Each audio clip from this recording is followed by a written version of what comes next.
Somos tan poquitos, ya están abandonando el parque.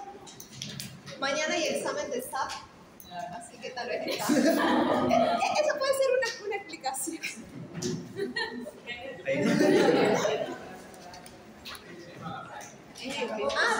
También. Mariana. Estudiar para ser bueno, no para la belleza. Así son. Así son.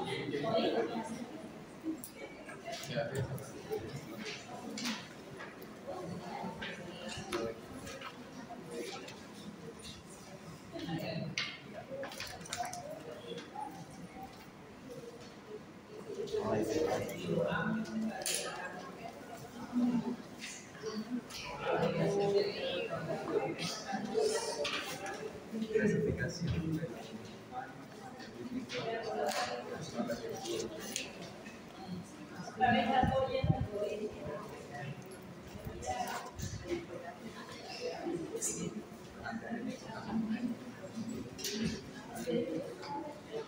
Bueno, después la ley de los enchufes, el control remoto.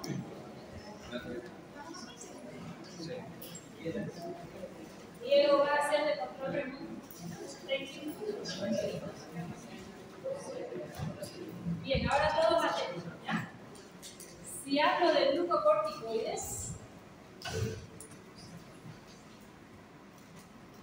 ¿en qué vamos a pensar? En los fármacos que tienen mayor poder antiinflamatorio. Eso es lo primero que se viene a mi cabeza. Profesora, ¿alguien le gana? Nadie le gana a los glucocorticoides.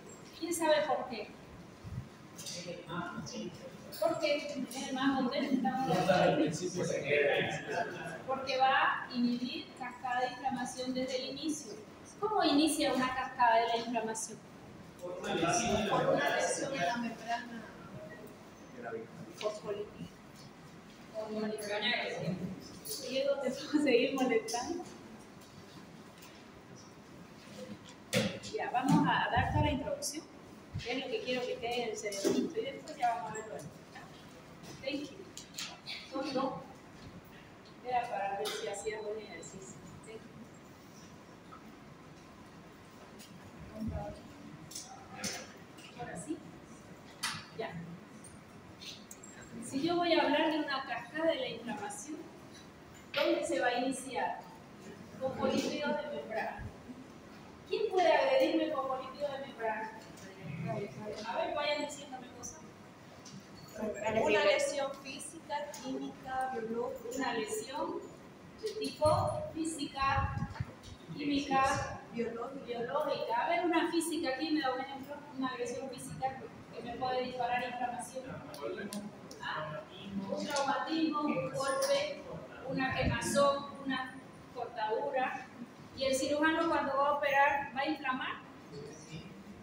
¿Okay? Y un estímulo, no sé qué dice ahí, pero debe ser biológico. ¿Una bacteria? ¿Virus? Ya, generalmente la toxina de las bacterias. Un estreptococcus pyogenes, por ejemplo, su toxina. ¿Ya? Por eso es que todo paciente que está en un shock séptico, ¿por qué se va a caracterizar el shock séptico? Por una inflamación severa, y en esa inflamación ya hay rubor, calor y edema. ¿Por qué? Porque aumenta la permeabilidad de la membrana y sale líquido. Fíjense ustedes que en el shock séptico es controversial el uso de los glucocorticoides. ¿Por qué? La inflamación es severa, va a entrar en un SIRS, un síndrome inflamatorio complejo. una parte ya del shock séptico. Entonces, ¿qué le puedo dar? Un antiinflamatorio el más potente, ¿estamos de acuerdo? Pero si ya yo tengo un aumento de la permeabilidad y ya yo tengo un sistema inmune depletado, es la pelea a veces. En terapia intensiva viene un terapista, pone corticoide, viene el otro y lo quita, viene el uno y los dos tienen razón. Habrá que ir evaluando hasta dónde me va a ayudar, ¿ya? O sea que esta agresión es la que va a iniciar cascada de la coagulación. Cuando yo estar inflamada y no ver por fuera nada que esté agrediendo, Sí. ya, por ejemplo, en una hipertensión, en una diabetes, tengo una inflamación ahí intrínseca, que no la vemos, silenciosa. Ya es un proceso inflamatorio silencioso crónico. Ese conceptito me gusta. Proceso, porque nadie lo mira. Inflamatorio silencioso crónico. Lo anotan y después me van a buscar qué es un proceso inflamatorio silencioso crónico y qué patologías van a estar asociadas.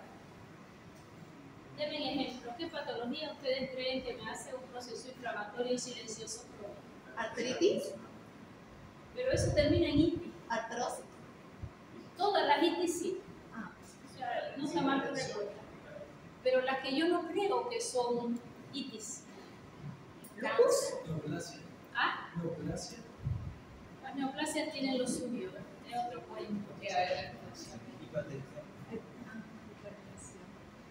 ¿Cómo, doctora? Si lo que está... Ok, hay un proceso inflamatorio en el endotelio. Y no lo veo y solo le medimos su hipertensión. Profesora, pero dígame algo más, ¿cómo yo lo puedo medir? ¿Quién sabe cómo puedo medir inflamación endotelial? PCR. Fuerte. PCR. Ya, pero no cualquier PCR. PCR ultrasensible. ¿Qué es PCR? Proteína C reactiva. Si yo no pongo el ultrasensible, lo voy a pedir siempre que creo que hay un proceso inflamatorio agudo. Por ejemplo, ahora otra vez COVID, otra vez estamos pidiendo al paciente hemograma para ver hasta dónde están esos leucocitos, si bajaron mucho o no, o cómo va yendo el proceso. PCR para ver hasta qué grado más o menos de inflamación. Cuando pidan un PCR siempre lo piden cuantitativo. Son laboratorios que te informan una cruz, 2 cruces, 3 cruces. ¿Qué te dicen? ¿Hasta cuántas cruces es lo normal? Sería la pregunta, ¿no? Porque te puedes poner 8 cruces como una. Cuantitativo. Hay laboratorios que 6 es el parámetro de referencia. Mayor de 6 hay inflamación y ya vos podés cuantificar. Pero el PCR ultrasensible es específico en endotelio. Paciente hipertenso, inflamado el endotelio, sí. Profesora, ¿pero por qué? Estilos de vida, falta de ejercicio físico. ¿Por qué él se hizo hipertenso? Hagamos de cuenta que no hay daño renal, no es una hipertensión secundaria a nada.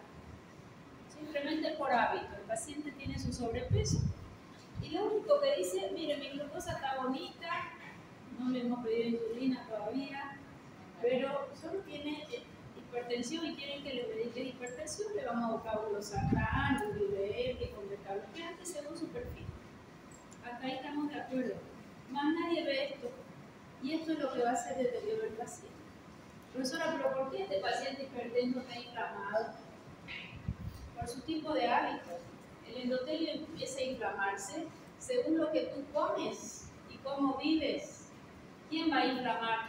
La nicotina, va a inflamar la elevación de lípidos no saludables en la comida, fritos, condimentos.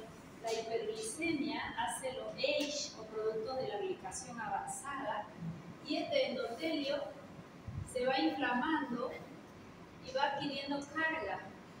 Entonces por ahí lo más probable es que al pasar colesterol, triglicéridos, se formen placas de ateroma.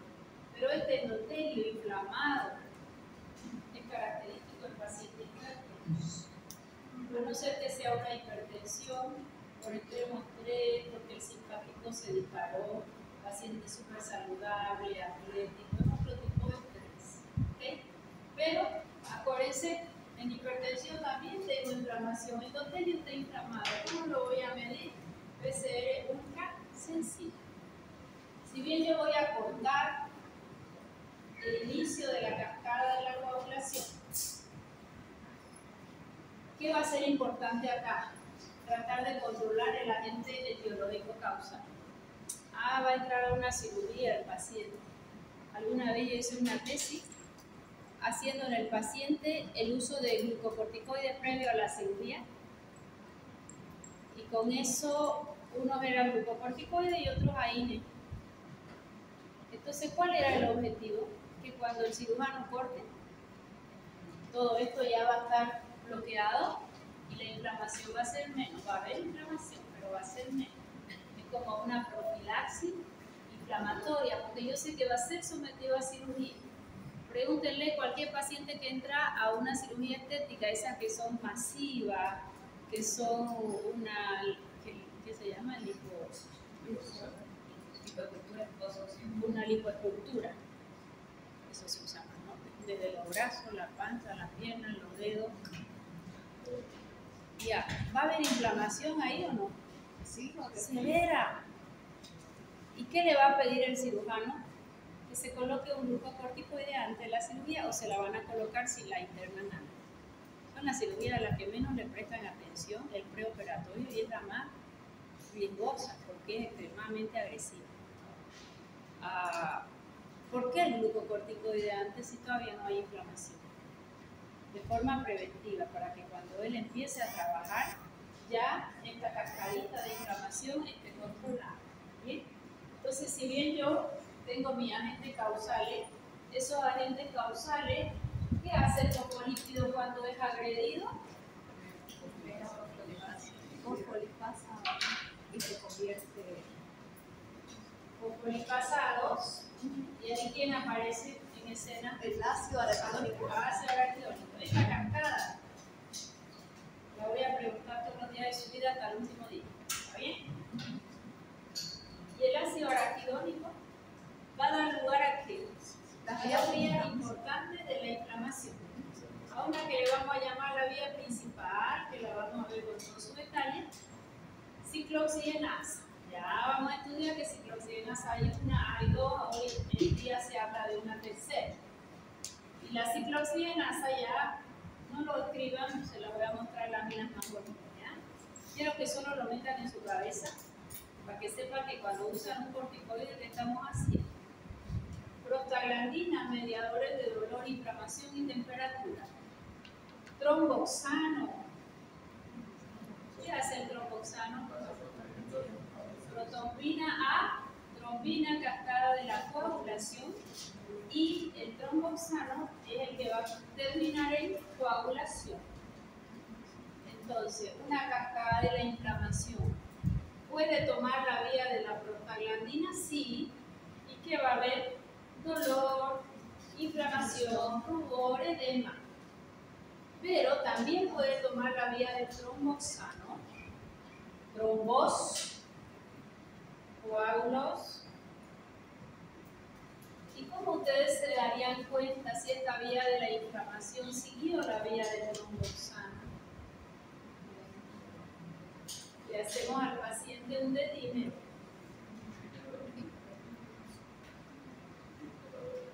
Producto de degradación de los trombos. A ver, ahora vamos a ir atando cabos. Prohibido imprimir, solo me atiende. Yo acá les estoy diciendo que la vía de la inflamación inflama, responsable de prostaglandina. ¿Tiene fiebre el paciente? Prostaglandina. Tiene inflamación, dolor, rubor, edema, prostaglandina. Pero muchas veces empieza todo este tema de la coagulación por un proceso inflamatorio. Esto fue lo que ocurrió en COVID, si ustedes se recuerdan. Entonces, cuando estudiamos la cascada de la coagulación, vamos a decir que esta agresión puede sufrir la vía de la prostaglandina o la del tromboxano o la del prostaciclina. ¿Ya? Esta hace trombosis, hace vasoconstricción y hace trombosis. Esta hace vasodilatación Y en lugar de trombosis disminuye coagulación, porque intentan estar equilibradas. Si yo me corto, no me voy a formar un coágulo que me va a coagular entera, ¿verdad? Si yo lo lavo, otra vez se formará otro. Entonces están en equilibrio. Ya, ¿por qué hago esta reflexión? A ver, caso clínico. Esta paciente es una colega farmacéutica y llega a la consulta con un cuadro de una artritis reumatoidea reagudizada. Ella lo traía, pero no le prestaba mucha atención. Y ya cuando viene a la consulta, casi agarrada de los dos brazos, una chica joven, porque no podía caminar, se patinó de una barra. Y ya cuando le hago su perfil inflamatorio, teníamos un factor reumatoideo sobre 20, tenía 42. Más que factor reumatoideo en ese paciente pedimos los péptidos citrulinados, que son los anticuerpos contra la articulación. ¿Ya? Los péptidos citrulinados, los CCK. CCP.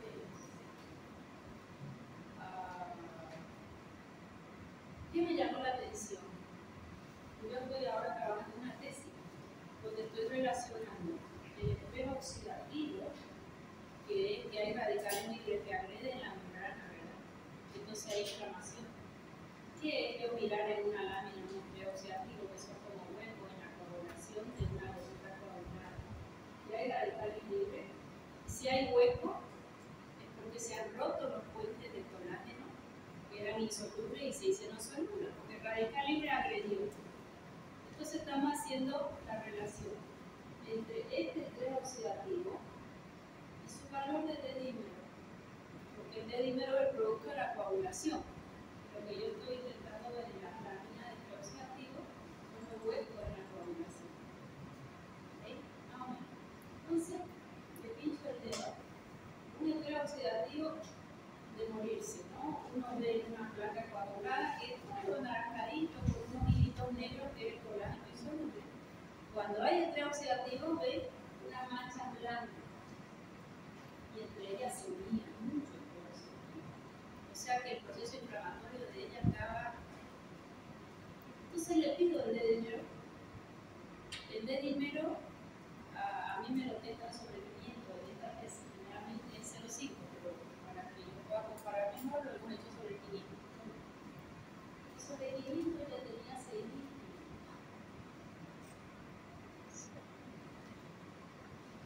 6.500. ¿Qué tienen que pensar?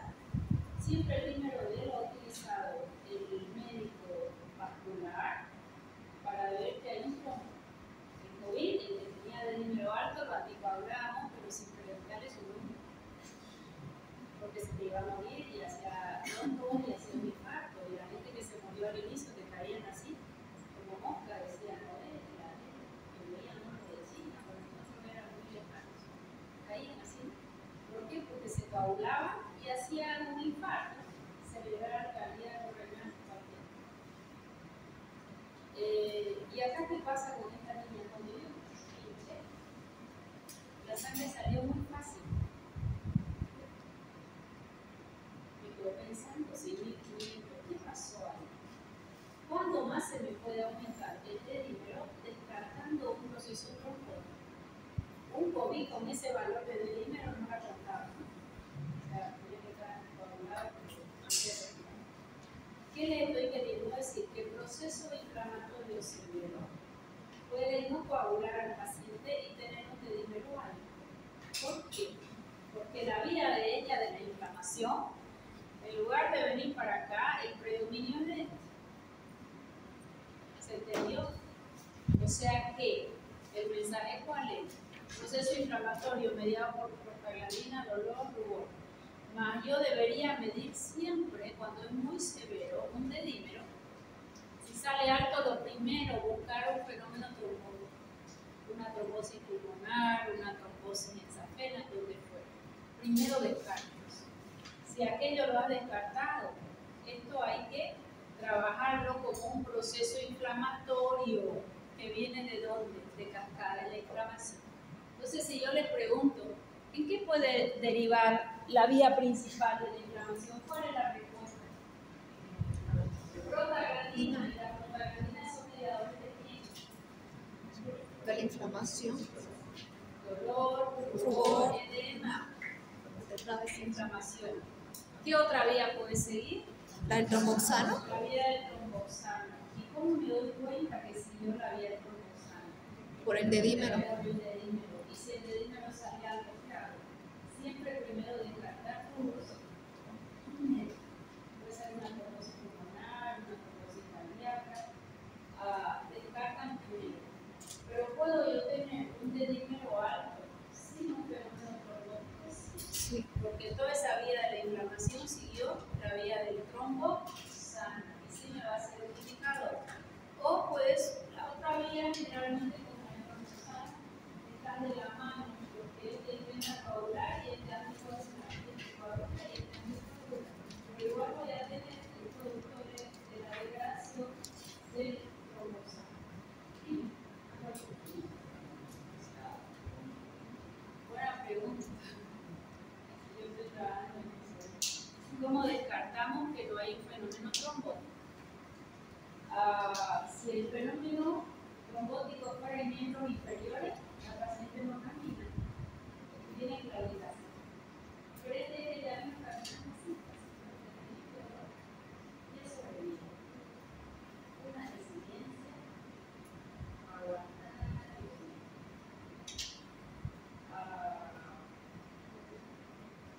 Si es en corazón, hay que hacer un preventivo para hacer una vida ahí. Generalmente aquí no había que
información por el concursante. ¿Quedó mejor? Bueno, y acá está la vía de las 5, 12, 15 lipoxigenasa. Ya la vamos a ver con esto. Quiero los conceptos. Ya.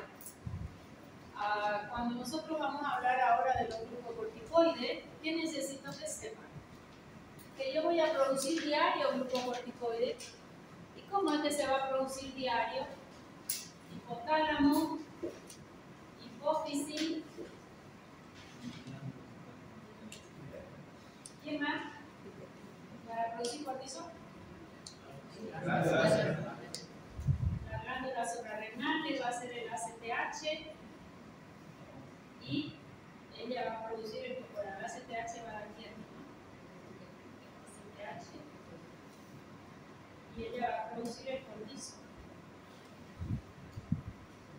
Yo estoy en ayuna ahora, pero no estoy en ayuna porque voy a hacer y él me hace comer si no me deja salir de casa. Que sabe que hay un gimnasio que en la mañana para mí la ayuna me disfruta hasta el mediodía, poder hoy bueno, me gusta unas veces en la vida, hagamos cuenta que estoy en ayuna. Y le doy su clase hasta la 1 y todavía tengo que llegar a mi casa a 2 de la tarde casi para sentarme. Y hagamos de cuenta que mi última comida ayer fue a las 3 de la tarde. ¿Puedo tener energía hoy o no? Porque voy a matar a los gordos con toda energía. Sí. ¿Por qué? Porque mi cortisol, si yo dormí bien, después de 3 a 5 horas que yo me acosté, mi cortisol sube y a la mañana lo tengo alto. Y él se encarga de darme la energía suficiente aunque yo no coma. Con esto que estoy diciendo que va a ser su función de mi cortisol, si me da glucosa, en los carbohidratos, ¿cuál es la función del cortisol? Glucógeno, lisis. ¿Qué es glucógeno?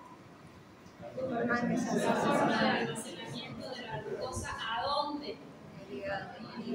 Profesora, los músculos también guardan, sí, pero no lo liberan. Aunque yo siga sin comer, el músculo se lo guarda para él movimentarlo y no lo entrega a sangre. Porque no tiene a la glucosinasa, que sí la tiene en el hígado, que va a entregar la glucosa almacenada. El músculo no, el músculo es de lo más tacaño, no va a entregar ni un gramo. Pero este hígado, todo lo que yo comí días anteriores, en exceso de glucosa lo guarda como glucógeno, no son más de 200 gramos generalmente, ¿ya? Según el tamaño de tu hígado. Entonces, glucogenólisis y el glucógeno que está aquí me lo entrega, aunque yo no coma, y eso hace que aumente mi glucosa. Pero él se puede acabar, sí. Y cuando él se acaba, ¿qué va a pasar? Sigo sin comer. Mi glucógeno se agotó a las 10 de la mañana. Porque encima el día antes comí muy poco carbohidrato. Puede comerse a la proteína. La proteína. Puede comerse a la proteína, sí. Y aquí hay un dato importante para usted. Cuando uno hace un ayunito prolongado de más de 12 horas, 14, 16 horas, es bueno hacerlo por lo menos 1 o 2 veces a la semana. ¿Qué te permite eso? Que toda la proteína vieja de tu cuerpo entre a ser utilizada como fuente de energía. Fenómeno que se llama gluconeogénesis. Formación de glucosa a partir de sustratos que no son hidratos de carbono. Y ese ayunito de más de 12 horas, 14, 16, que siempre es bueno hacerlo 1 o 2 veces a la semanita, toda tu proteína vieja son las primeras que se van. Entonces te renueva. Las proteínas cada que cumplís años se renuevan, o sea que ellas duran 1 año más o menos. Y después tienen que ser recicladas. ¿Quién te permite ese reciclaje?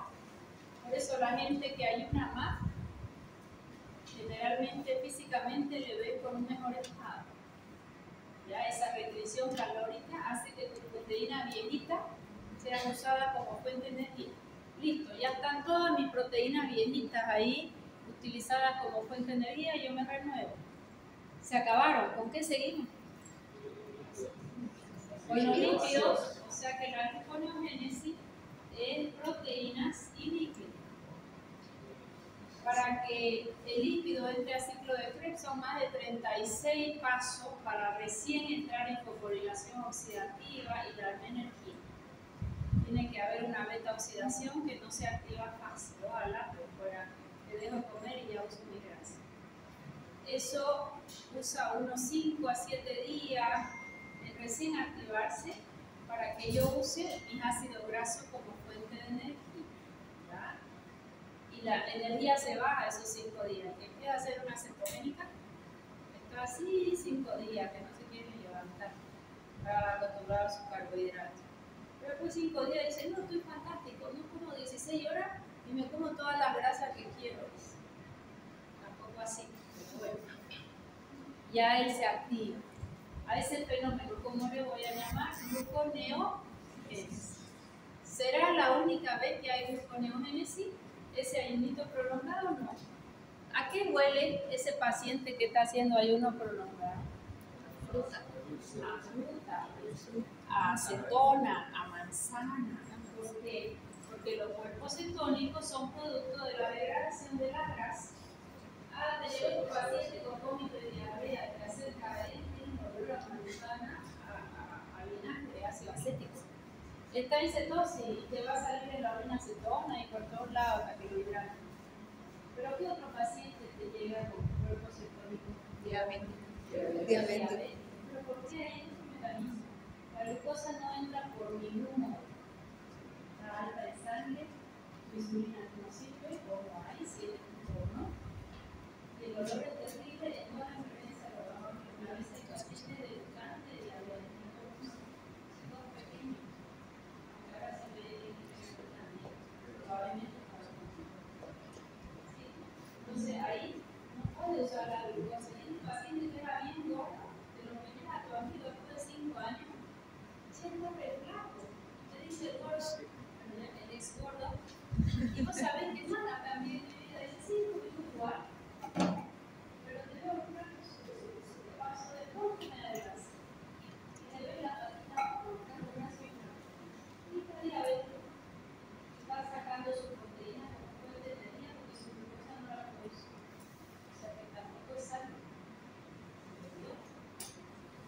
Bien, ¿a dónde iba esto? A que yo voy a producir mi cortisol todos los días de mi vida. Siempre y cuando me acueste y duerma más de 5 horas. ¿Cuándo se produce mi cortisol? Después de 3 horas que me acosté. Si me acosté a las 10, a la 1 de la mañana ya se va a producir. Si me acuesto a la 1 de la mañana voy a tener más problemillas, porque recién a las 3 o 4 o 5 se debería producir y ahí me levanté. Solo cuando estoy durmiendo se va a producir. Si yo quiero medir el cortisol en mi paciente, ¿a qué hora le voy a pedir el cortisol?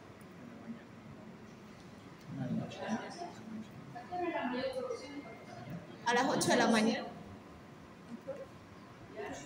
Y le pido su cortisol en sangre. No un buen indicador, pero hay que pedirle igual para comparar. ¿Por qué? Porque el cortisol se libera y se une a su proteína cargadora de cortisol. Y lo que te van a medir en sangre es todo, el libre y el unido a proteína. ¿Y cuál es el farmacológicamente activo? Siempre. El libre. Adivinen cuál es la forma de medir el cortisol en la saliva. Hoy ya lo estamos haciendo. El otro puede darte muchos errores. Cortisol en saliva. A veces lo pedimos en sangre y en saliva el paciente puede parar para poder comparar. Si pide con ACTH mejor para ver cómo está el efecto de la azúcar renal para hacer eso es superior. Y si pido el cortisol, ya lo pedí a las 8 de la mañana. ¿A qué hora baja el 50%? A las 4 de la tarde. 4 de la tarde, very good. Y a las 4 de la tarde, ¿cómo debería estar ese cortisol? A la mitad. Debería estar al 50% de la mañana. ¿Verdad? Ese es un buen funcionamiento. ¿Qué le estoy queriendo decir? Que el cortisol me dio mi energía a la mañana, aunque yo no coma, tengo energía, tengo glucosa, va todo bien. Y él va cayendo, y te dice el paciente, ay,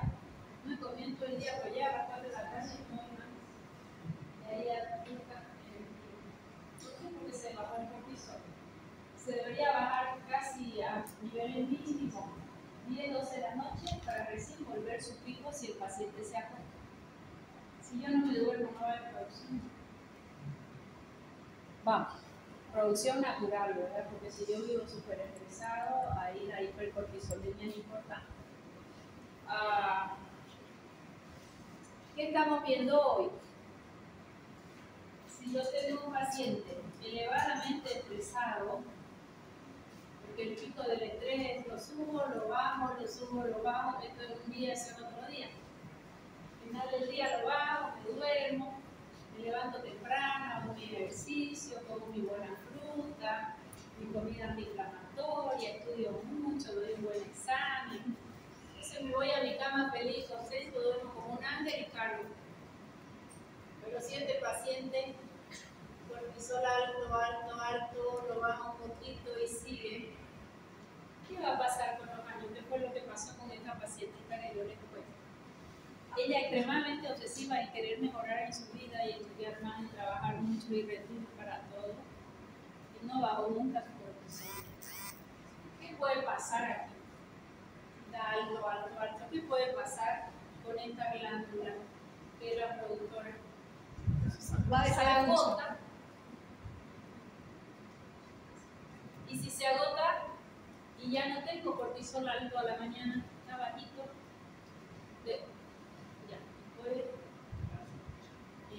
¿qué va a pasar con la energía del paciente? No va a tener. El paciente se levanta cansado, siempre pregúntale cómo es su energía desde que se despierta hasta la noche. O 3 veces a la semana me levanto cansado. 5 veces a la semana, todos los días me levanto cansado, doctora. ¿Sabe qué? Soy tan responsable que me levanto. Usted no sabe lo que es para mí levantarme. Ayer atendí a un paciente así. Estrés hermoso. Hemos parado desde la pandemia. Y si vos le mides su cortisol bajito y la ACTH altísima. ¿Por qué? Porque como es de trabajo le dicen, por favor, ayúdame y hace más. Pero este se agotó. Antes le llamábamos surmenage. Hoy le llamamos síndrome de fatiga crónica. La molecular le puso el nombre y se lo usa ya en la convencional. Anoten y van a buscar síndrome de fatiga crónica. Esas son las patologías que van a tener ustedes. Porque vivimos en un... Y este paciente no tengo energía, dice, y va al médico y sale con su magnesio, su vitamina B, duerma un poco, tómese unas vacaciones. Lo vamos a mandar de vacaciones a la China, iba a decir. No a la China, a Cancún, ¿no? A Punta Cana. Que sea una vacación y dice, ay doctora, me dijeron que me voy de vacación, me voy de vacación. Dormí, dice, toda la vacación y no tenía ganas ni de salir de mi casa. Porque no es que te necesitaba vacación. ¿Qué necesita? Reactivar su glándula suprarrenal. Cuando es muy severo, incluso damos glucocorticoide ahí. Pero ¿qué es lo más importante? Dar su materia prima para que lo fabrique. Y ahí hacemos un poquito su modulación. ¿En quién más sucedió esto? Eso lo tenemos muchísimo. El paciente hizo COVID. Casi muere. Estuvo internado, intubado, le pusieron corticoides hasta por la cura. Porque la exageración que tuvo con los corticoides, por la desesperación era grande. Eso te salvaba, no un antibiótico, si salvó el corticoide, hicieron una pulsoterapia terrorista. Pero lo salvaron. Pero ahí está el paciente que te dice, ni 2 pasos. Voy a dar, ¿qué pasó? Le dieron tanto cortisol que él bloqueó a la ACTH y hace una hipofunción, no por mucho trabajo y estrés, sino por exceso de glucocorticoide. Ya, entonces, ¿qué me interesa que sepan ustedes?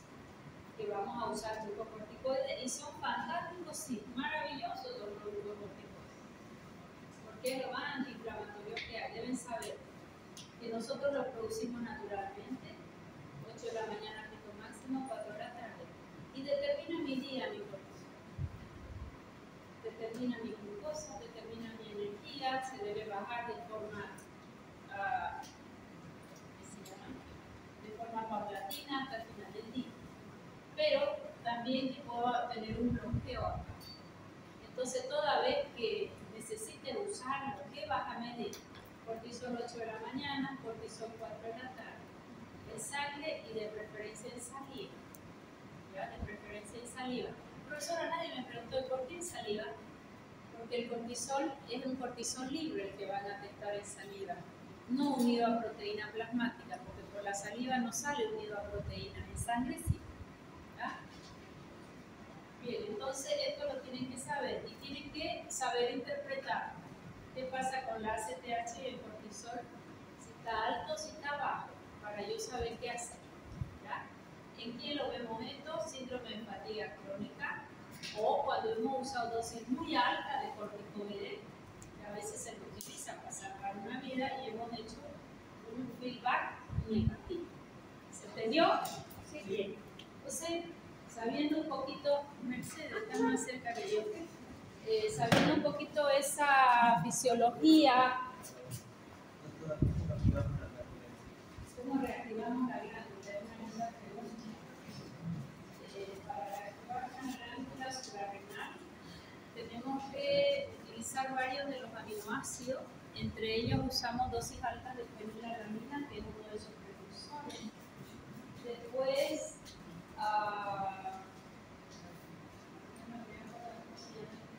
hay un fitofármaco que bloquea su biotransformación hepática del cortisol. Entonces, el poquito que va formando el paciente no se biotransforma tan rápido.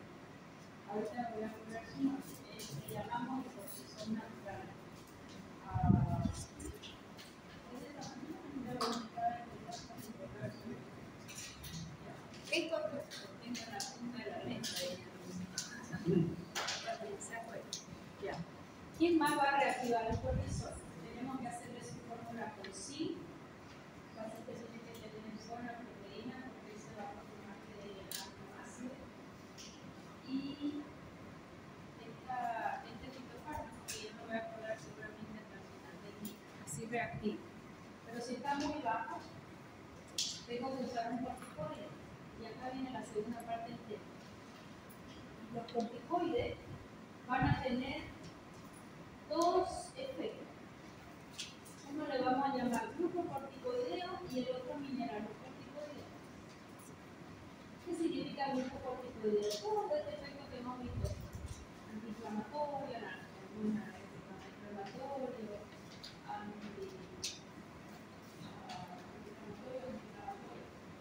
y el otro efecto es el mineralocorticoideo. ¿Qué es el mineralocorticoideo? Resulta que la suprarrenal, la médula y la corteza van a producir, uno va a producir los corticoides y el otro la aldosterona. Los corticoides, lamentablemente, todos tienen un pintito de aldosterona. Por eso es que retienen sodio, retienen agua y suben la presión. Entonces, a ellos lo vamos a clasificar, que es la clasificación que más me gusta. ¿Qué porcentaje tengo de efecto glucocorticoideo y de efecto mineralocorticoideo? Y mi cortisol natural se llama hidrocortisol.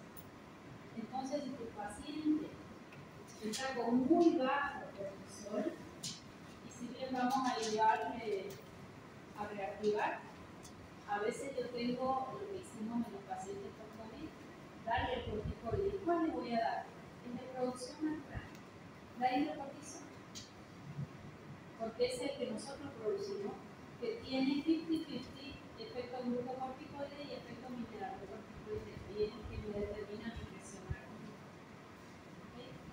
Pero si yo tengo un síndrome nefrótico y tengo que dar dosis alta, o una artritis reumatoidea, un lúpus eritematoso, todo autoinmune, y tengo que hacer hasta funcionterapia porque puede para frenar la formación de autoanticuerpos, ¿qué me conviene más dar? ¿Un efecto glucocorticoide antiinflamatorio o que sea más mineralocorticoide? Más gluco y chiquitito mineral. Y aquel paciente que pierde el perdedor de sal, solo le vamos a dar el mineralocorticoide. O sea que cuando estudiemos ahora los glucocorticoides, lo vamos a clasificar de acuerdo a su actividad gluco y mineralocorticoide. Su sensibilidad también. Ahora sí me ayuda.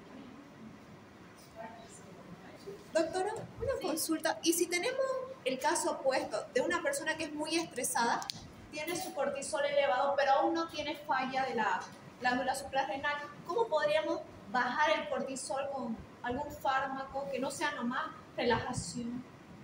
La relajación es lo que más cuesta. Sí. Qué linda pregunta.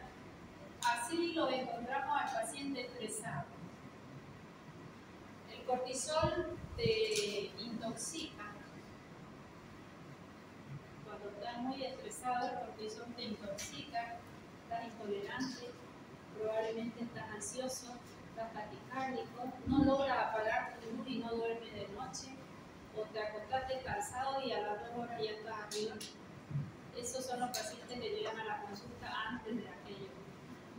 ¿Y qué hago para apagar? Porque este cortisol se subió por estrés. Del estrés se vaya a ser a Cancún, nada, señor. ¿Cómo bajo el estrés? ¿Quién es el neurotransmisor de la tranquilidad? GABA. Gracias. El ácido gamma aminobutírico. ¿Quién baja el GABA? ¿Quién estimula el GABA? Las acciones que nos generan placer. ¿Ah? Las acciones que nos generan placer. Esto es más la dopamina. El GABA es de la tranquilidad, no de la creatividad. ¿Verdad? ¿Cómo aumento mi GABA yo? ¿Ah? Fuerte. Licorice se llama.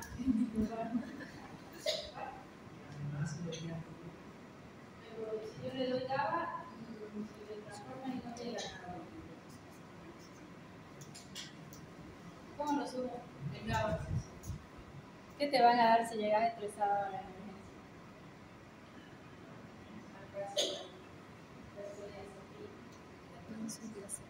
Llega ese paciente estresado, que no duerme, que está taquicárdico, ansioso, después de la ansiedad, tiene crisis de pánico, por esta crisis de pánico va a retirar cualquier paciente joven y más pequeña y más grande, ¿no? Y eso es mágico. Le pones 2 gotitas debajo de la lengua y ese paciente queda hermoso, porque las benzodiazepinas son valores de GABA. Y me gusta y me acostumbro y después no lo suelto. Solo lo usamos de rescate para mí en un síndrome de pánico. Ya se queda paralizado el paciente, a veces ha habido hasta accidentes automovilísticos porque se quedó sin poder reaccionar el paciente. Ese pánico es terrorífico. A ese paciente sí debe tener su gotita en el bolsillo hasta que estuvo mejor.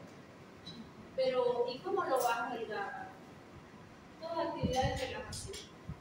Si el hacer ejercicio de caminar te relaja, te va a subir tu GABA. Si escuchar una música suave, ok, pero claro, si estás estresado no va a ser ni Juan ni Pedro. Entonces, ¿qué te da tu mamá cuando estás muy estresado? ¿Valeriana? Valeriana, té de tilo, que se llama pasiflora, tilo. Busquen a ver qué tiene armonil día, armonil noche, qué tiene humildad, que te dicen esto está libre, no te vas a acostumbrar, tranquilo, búsquenle la composición. Valeriana, pasiflora, tilo, ashwagandha. Ashwagandha es el ginseng indiano, que te sube el GABA, una belleza, y te va relajando esos niveles de cortisol alto. Esta es una paciente muy fitness y no podía bajar 3 kilos, pero haciendo todo. Y le medimos su cortisol en la nube, el cortisol. Solo le bloqueamos y el cortisol te da glucosa. Y si yo tengo glucosa en sangre, voy a usar mi ácido graso como fuente de energía, aunque yo haga ayuno, ni hoy, ni mañana, ni pasado. Porque eso te intoxica y no te deja ni bajar de peso. ¿Ya? Entonces, acá ashwagandha es fantástica. Revisen las coditas. Entonces, empezás a trabajar con tu paciente aumentándole su GABA. Le voy a dar GABA, porque el comercio lo trae. Es un aminoácido, el ácido gamma aminobutírico. Yo lo tomo, se deshace en el estómago y no llevo GABA. ¿Ya? En cambio, esto sí. Para mí lo ideal. Emergencia para bajar GABA, benzodiazepina. El alprazolam se lleva la cloromúsculo, hace falta, es más rápida que un alprazolam, pero de más cortito tiempo. El alprazolam de más larguito plazo. ¿Quedó mejor? Sí, Doctora, el último era ashwagandha. Ashwagandha, ginseng indiano. Revísenlo. Revísenlo porque todos esos pacientes son los que le van a tocar a ustedes. Ahora, a veces desde los niños, detrás de un niño a la consulta, doctor, este niño no duerme, tiene una hiperactividad hermosa y encima se acuesta y 2 de la mañana debe estar todo a gozar en la casa, no es autista, nada. Generalmente tienen déficit de atención. ¿Y qué es lo último que se sabe del déficit de atención? Son chicos muy inteligentes, pero no pueden enfocarse. ¿Por qué? Porque su software tiene una inundación de ideas y no entran esas ideas ordenadas, sino que él está inundado permanentemente, entonces no logra enfocarse. ¿Y qué les da? Infelicidad, que aumenta dopamina y los deja ya molas. ¿Quedó clarito? Sí, doctor. El GABA a la mañana lo tengo que tener alto o bajo. Bajo. Y mi cortisol alto. Y mi adrenalina alta. La adrenalina dura poco. ¿Qué tengo que hacer para que ella un poquito se mantenga? Sistema simpático, y ella se forma a partir de fenilalanina, de tirosina hasta formar adrenalina. Y bajar el GABA. Final del día, ¿qué tengo que hacer? Bajar adrenalina, bajar dopamina y subir GABA. Busque mecanismo de acción del alprazolam.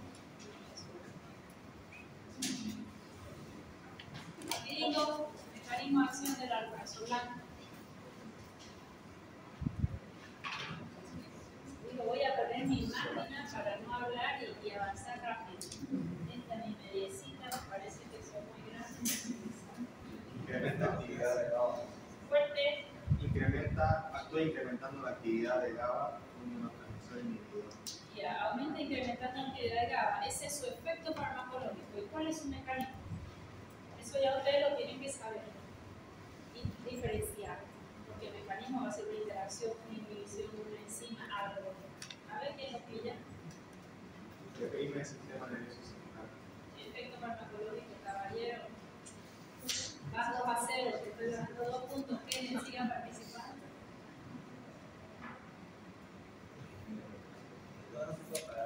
Fuerte. Se puede inhibir esto. Está muy grande, ¿no? El aire, dice vos. Sí. Sí, con razón yo me vengo. Lo que pasa es que lo venía poner no hacia abajo, solo hacia el techo. Yo en el laboratorio eso lo ponían así. Después viene el paciente, está enfrente y no le llegaba.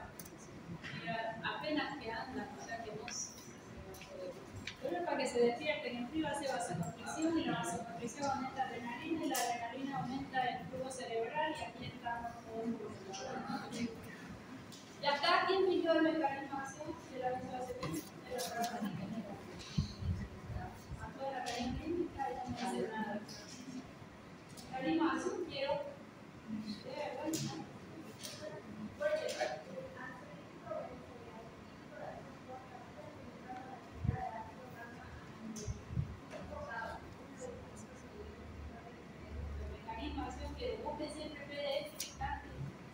La acción de alprazolam es una componente molecular del receptor GABA y facilita que este sea notado. Según el receptor GABA, maltobaril, que abre los canales de cloruro, entra el cloruro a mi célula y el cloruro es positivo o negativo. Hiperpolariza la célula en la que yo me duermo.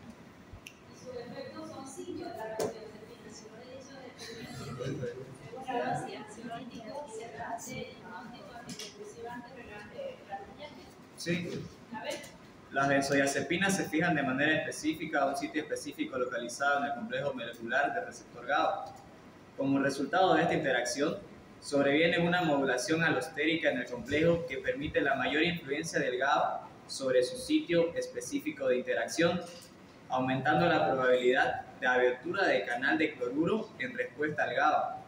A este receptor no solo se fijan las benzodiazepinas clásicas, también lo hacen moléculas no benzodiazepínicas como ciclopirrolonas, imidazopidinas, pirazolopidinas y beta-carbolinas, etc. O sea que otros grupos de fármacos también, generalmente los depresores aumentan GABA. Si va a ser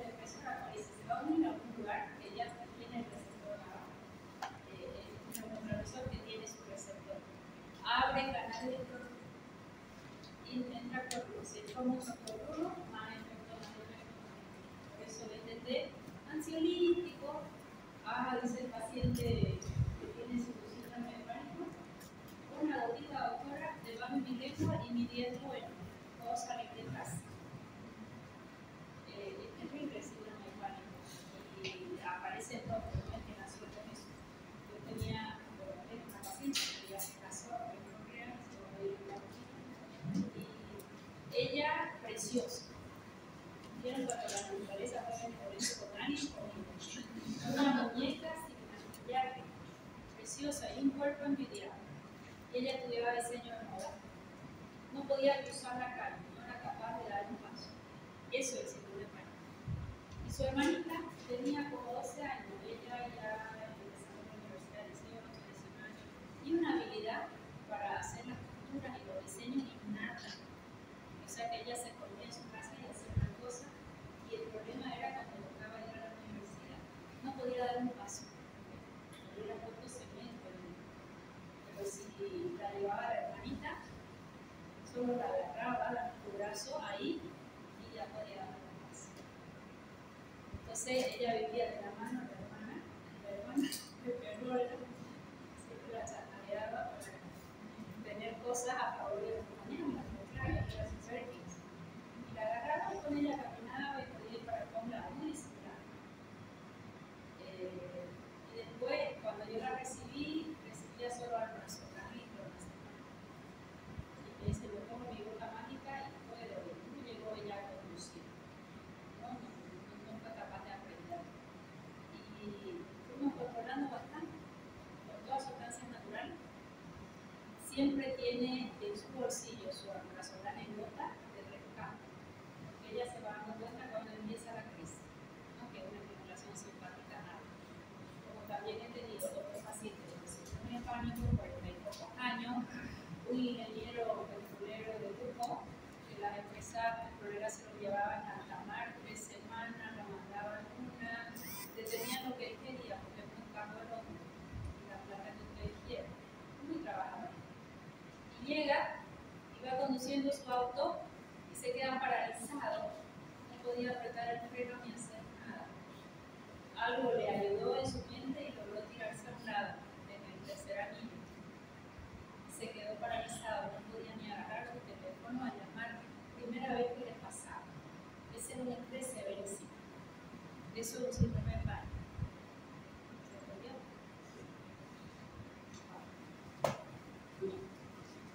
Esta niña se casó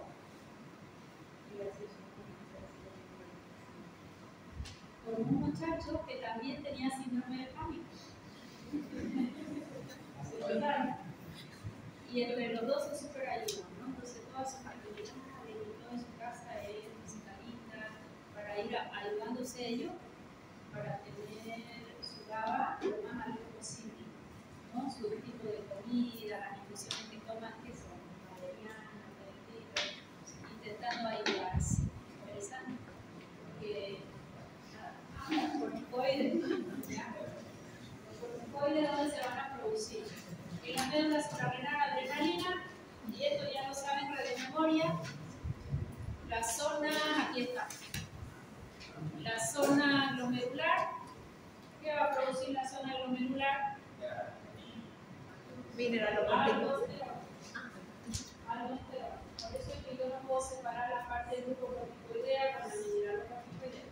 La fascicular va a ser el cortisol. Y esto que no hablamos nada. La fase reticular va a ser testosterona. Como profesora, si la testosterona la voy a producir en mi gónada, que soy hombre, y la mujer, el ovario que hace testosterona y le dice aromatiza y forma electrones. ¿Por qué será que las suprarrenales hacen la hormona sexual también? ¿A quién se le ocurre algo? Solo se me ocurre su base que está formado por el ciclopentano. Tenemos muy bien. Pero la gónada también vamos a usar el ciclopentano, al colesterol. ¿A quién se le ocurre algo? ¿Por qué esta suprarrenal, además de hacer mineralocorticoide y cortisol, va a ser hormona sexual? Si yo tengo mi propia cola,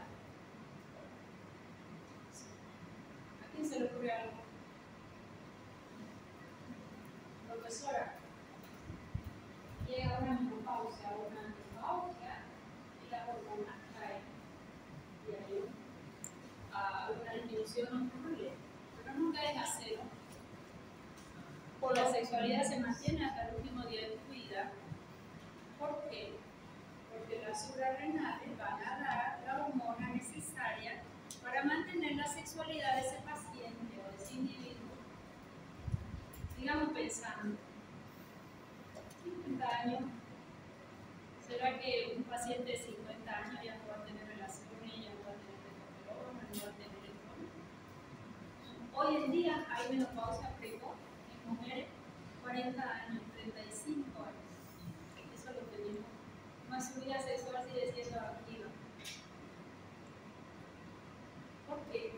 Porque las suprarrenales van a ser responsables de producir hormonas cuando ovario y testículo ya involucionan. Sigamos pensando. Materia prima, digo Mercedes, para formar las hormonas mineras.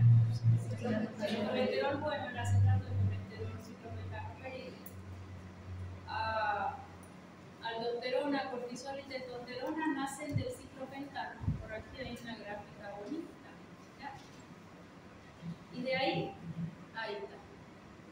Esto ya se acabó otra vez. Ya. Ese colesterol es un buen colesterol. No es que si yo soy hipercolesterolemia voy a tener hipertestosterona o hiper nada. El colesterol bueno. Acetato de colesterol. Prenenolona. Y va a seguir una vía para formar androstenediona y corticosterona. Cortisol, testosterona y aquí me va a formar progesterona en mujeres y en hombres también y termina en aldosterona. Aldosterona retiene líquido.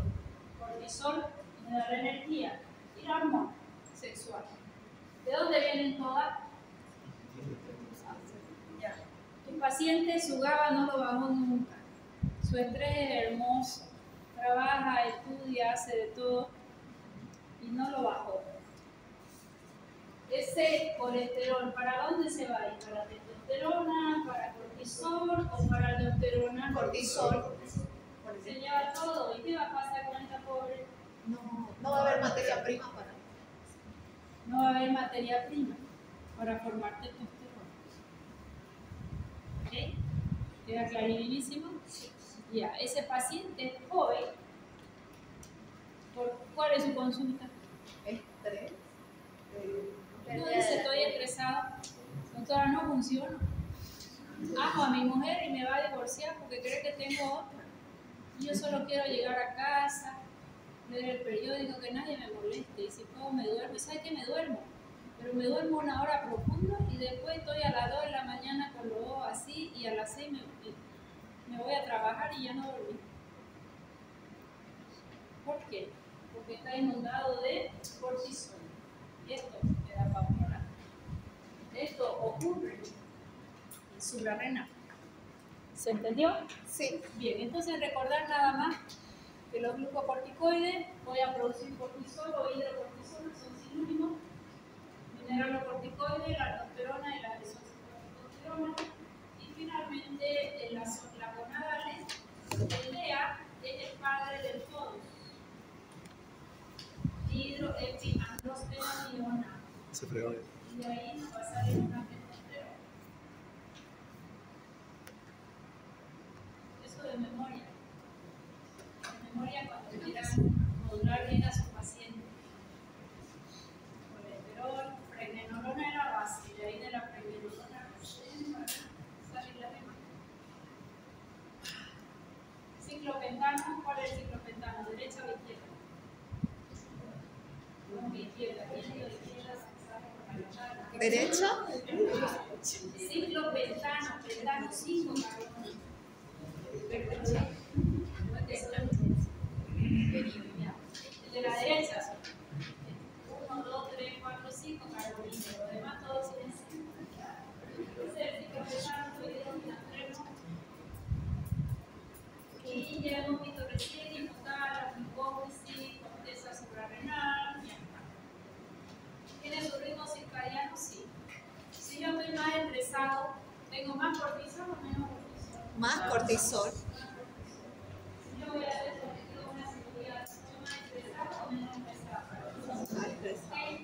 veces se le pone su glucocorticoide al paciente porque puede estar despejado.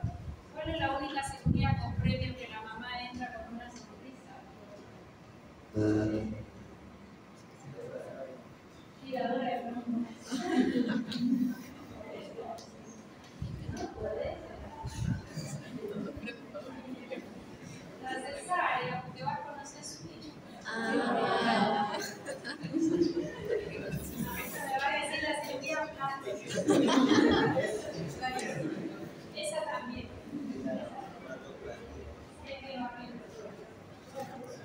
¿Tiene feedback negativo? Sí, gran problema. Esta es nuestra aula, ¿no?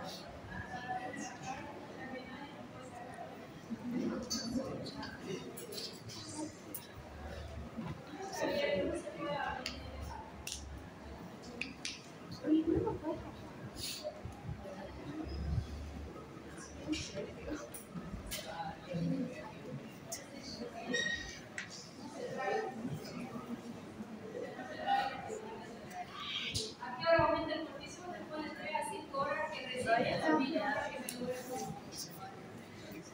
Hay variabilidad genética, sí. ¿Qué más era mi ritmo? Si estoy estresado, depresiones, bueno, ya está.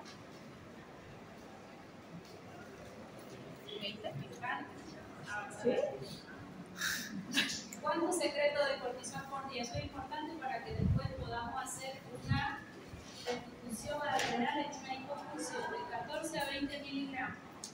Es lo normal y lo ideal. Máxima 8 de la mañana, 8 de la tarde 50% y hasta las 12 de la noche ya debería bajar completamente para empezar a subir de vuelta. Ese es el ritmo. Arriba tienen la ACTH. Más ACTH, más cortisol. Más ACTH, más cortisol. Ahora aquí vamos a entrar un poquito al mecanismo de acción.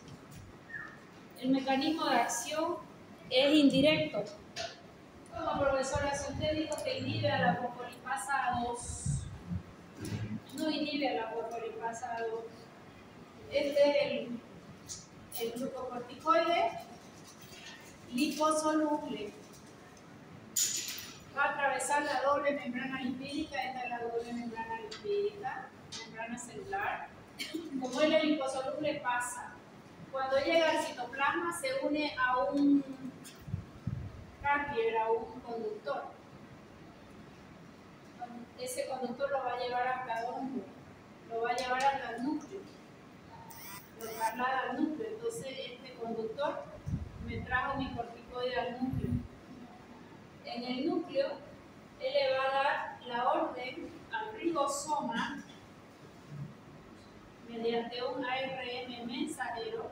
El mensajero lleva un código. ¿Qué es código? Código para formar una proteína. Ribosomas forman proteína. ¿Y el código qué? Alanina, más fenilanina, más tirosina, más no sé qué, y eso se va a llamar lipocortina. O eso se va a llamar cualquier proteína. O sea que no todas las proteínas son iguales, cada una tiene su secuencia. ¿Quién le da la secuencia? El mensajero. Entonces viene la orden, el mensajero empieza a trabajar, el ARN mensajero, y ahí va codificando un aminoácido más otro más otro. En el segmento 30S te dice qué aminoácido va a ir del ribosoma, y en el 50S lo une. Entonces de pronto ya se formó una proteína. La proteína que forma el corticoide se llama lipocortina. Y la lipocortina es quien va a inhibir a la fosfolipasa 2. ¿Se entendió? Entonces la acción es rapidísima, pero la acción más rápida se llama hidrocortisona. Lo más lento, beta y dexa. Ahorita lo vamos a mirar. ¿Se entendió? Sí. Bien, entonces, ¿cuál es la secuencia para que ello funcione? Atraviesa doble membrana lipídica, buscan su transportador, llegan al núcleo, le dan el vestido.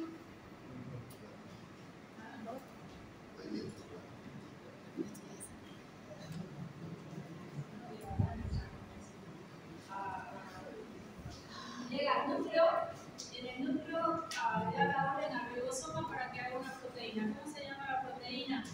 Lipocortina. Lipocortina. ¿Y qué hace la lipocortina? Inhibe fosfolipasa 2. Perfecto. Inhibe fosfolipasa A2. Ahí está un poco más bonito.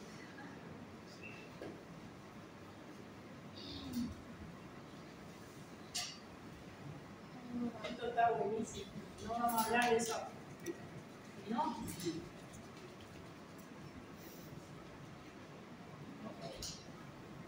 Eso es lo mismo, pero un poquito más. Simplification. Lipocortina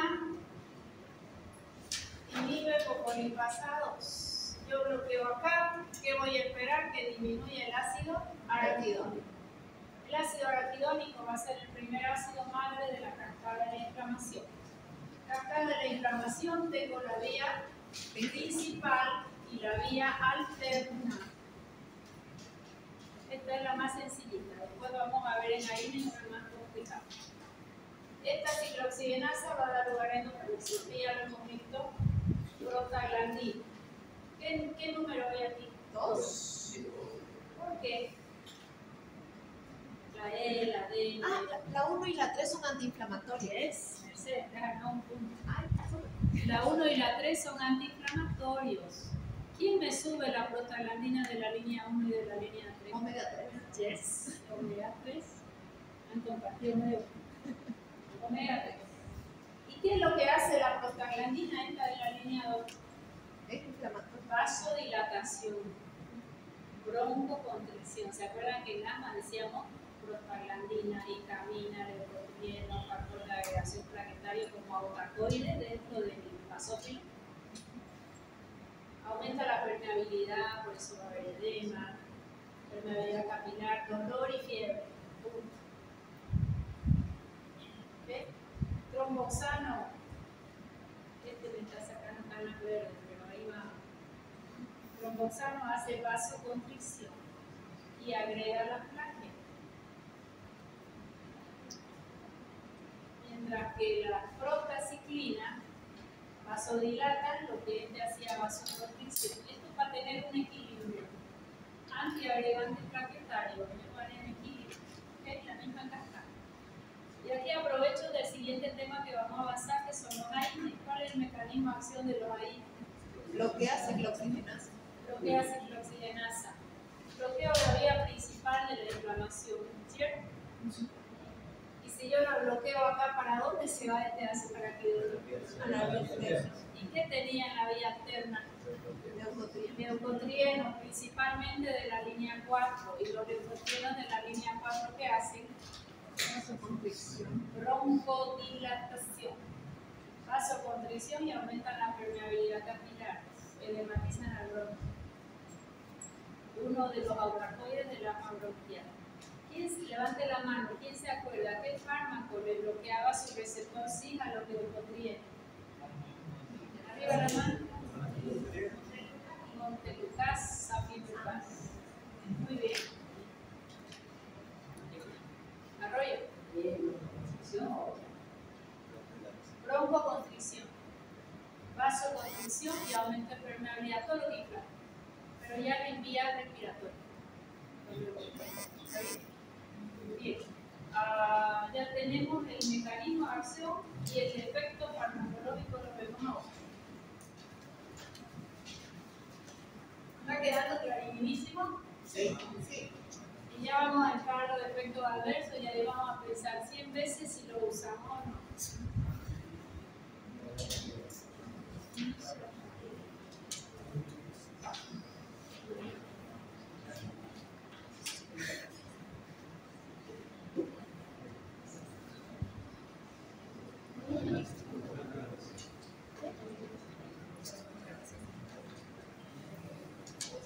¿Verdad? Y alguien con su teléfono no puede apagar un ratito. Nadie. ¿Ah? Siempre digo, me voy a comprar un control de ahí, uno de ahí, hasta ahora no va. Pero se puede apagar su suelo. ¿Ah? ¿Tiene un botón? Pero de todos modos ya no me conviene. no ustedes, porque aquí te imagino no entran. No se siente. Pero aquí sí. No está así, está desde que empezó la clase. Sí, yo sé que vos te congelaste porque te vi. Después se me va a caer.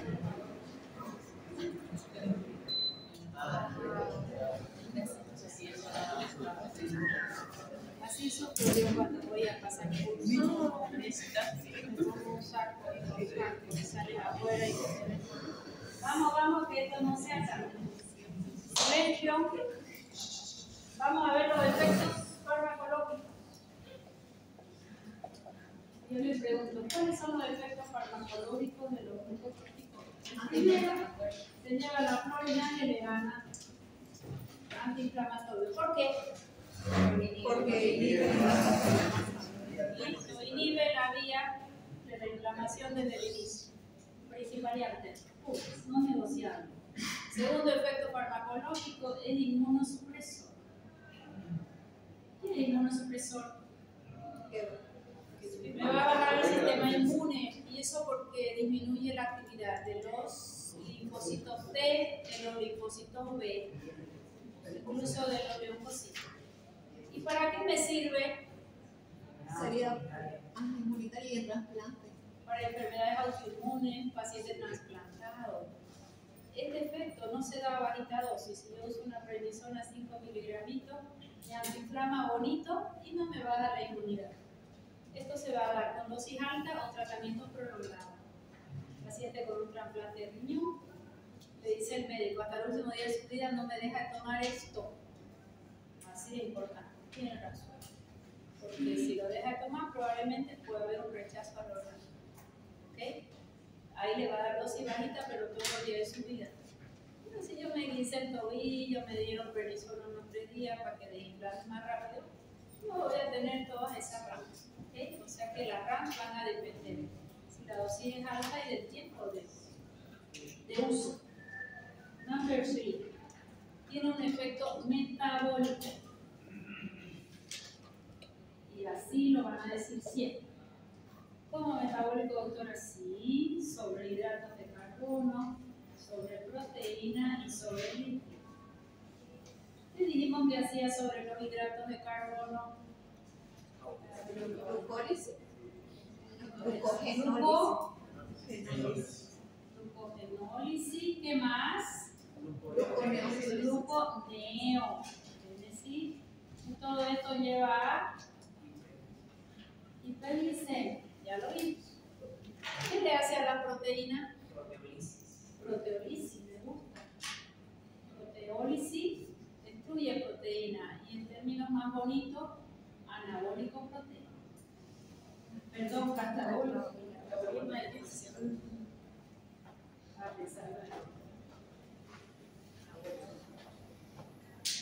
Proteólisis, más bonito suena que aumenta el catabolismo de las proteínas, catabolismo de destrucción, y disminuye el anabolismo.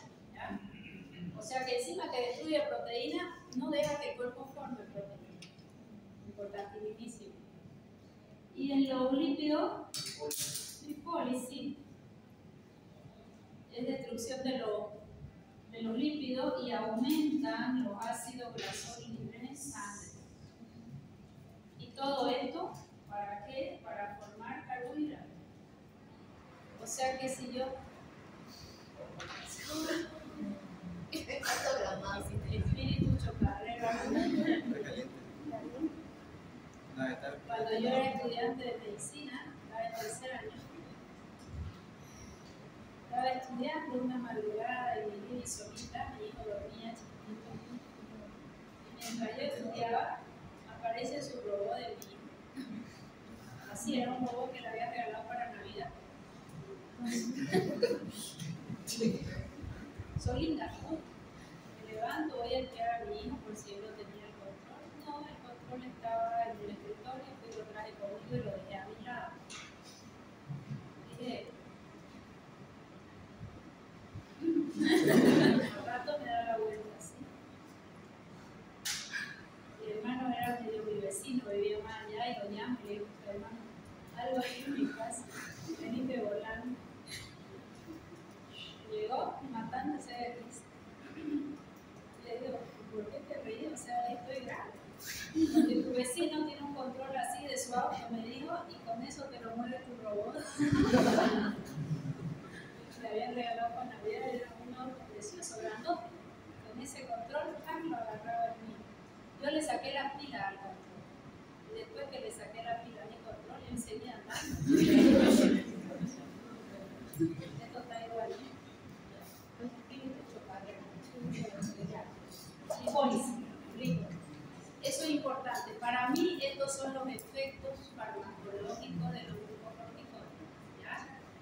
hay muchos otros efectos, sí, que los vamos a ir viendo, que para mí son raros.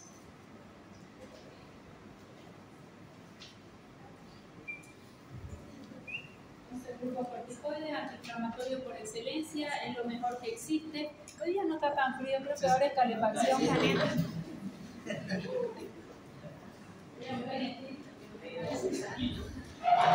¿Es calefacción en serio? Sí, es calefacción.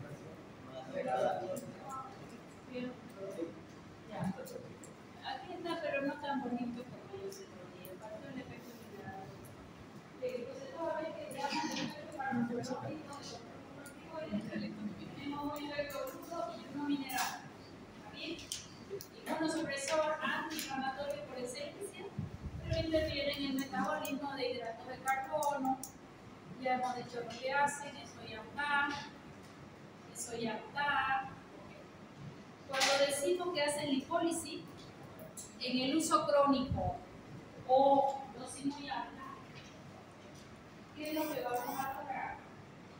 Redistribución de la grasa. Tu paciente está tomando glucocorticoides de largo plazo, dosis alta. ¿Cómo se llama el síndrome? Síndrome de Cush. Síndrome de Cush. ¿Cómo te das cuenta que un paciente no tiene un síndrome de Cush? Cara en luna llena. Lo primero que se queda el paciente, doctora, no, que le tengo que decir un niño en esta cara, parece un payaso. Hasta que me voy a tomar ese. Ahorita es una llena, la espalda de búfalo y redistribución de la grasa en la cintura abdominal. Para quitar placa y grasa. ¿Por qué?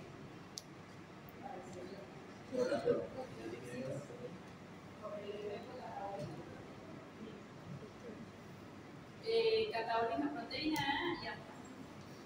Ahora, otro efecto adverso. Los corticoides actúan a varios niveles que repercuten en tejido óseo. ¿Por qué? Porque disminuyen la absorción de vitamina D, que no te explico. Disminuyen la absorción de vitamina D del intestino. ¿Qué más hace?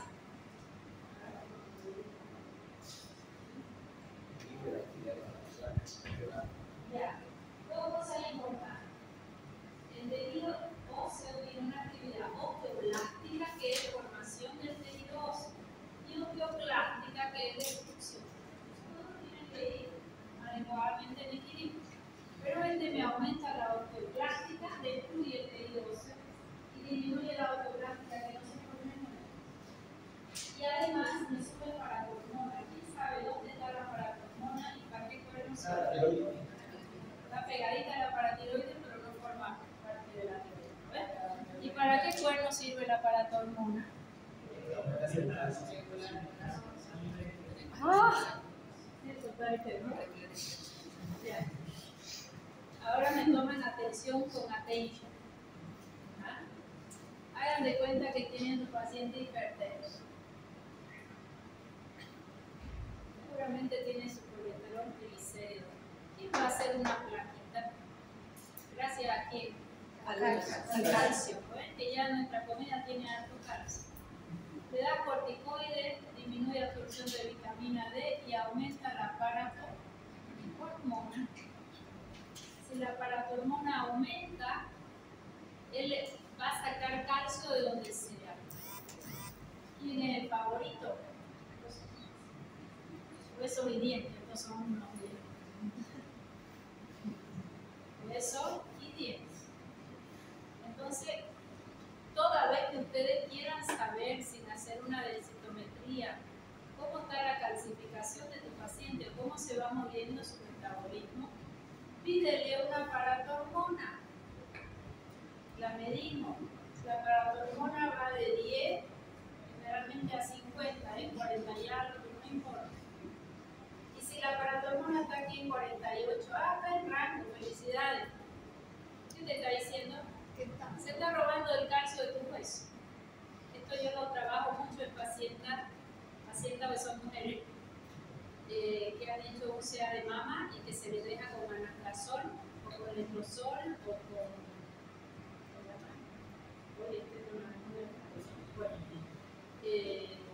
¿por qué? Porque estos fármacos hacen osteopenia y osteoporosis. Entonces tienen que medir su paratormona y la ideal es que esté al medio. Está muy cercana de acá, se está robando el calcio del hueso. ¿Qué más le vas a pedir a ese paciente? Muchos médicos piden calcio. El calcio en sangre depende de lo último que comiste. Pero el calcio intracelular es el que está dentro de la célula. Y si es hasta 1,4 y tu paciente tiene 1,5, ¿cuál es tu conclusión? Te perdiste, Rolando. Vamos de nuevo, que esto es importante y no está en el libro y no lo saben usar. Vamos de vuelta. En este caso, el corticoide sube para pulmón. No es el único caso. Pero estoy en corticoide. ¿Cómo puedo saber yo cómo está la paratormona? Porque la voy a medir. Pero yo la tengo que interpretar. Si la paratormona se sube en sangre, su objetivo es buscar calcio de donde sea. ¿Y de dónde lo va a sacar? De los De huesos. los huesos y de los dientes. ¿Okay? O sea que lo va a descalcificar a tu paciente si la paratormona es alta. ¿Cómo te das cuenta cómo está el calcio en las células del paciente? Calcio intracelular. ¿Hasta cuánto es, profesor, el calcio intracelular? Hasta 1,4. Y si está 1,5, ¿qué me dice? Está muy elevado. Que la célula está acumulando mucho calcio, va a ir a la calcificación seguro. Si a mí me duele mi hombro porque tengo una tendinitis crónica, no. Siempre me levanto, me duele. Capaz por lo que jugaba volé con estos brazos tan flacos. Y nunca me hicieron hacer una pesita, una barbaridad. Yo jugaba en la selección crucera. Si tengo una lesión y tengo mucho calcio, ¿qué va a pasar? Se va a calcificar y se cronifica. Yo tengo una plaquita de ateroma, ahorita mi colesterol nomás pasa el calcio y lo calcifica.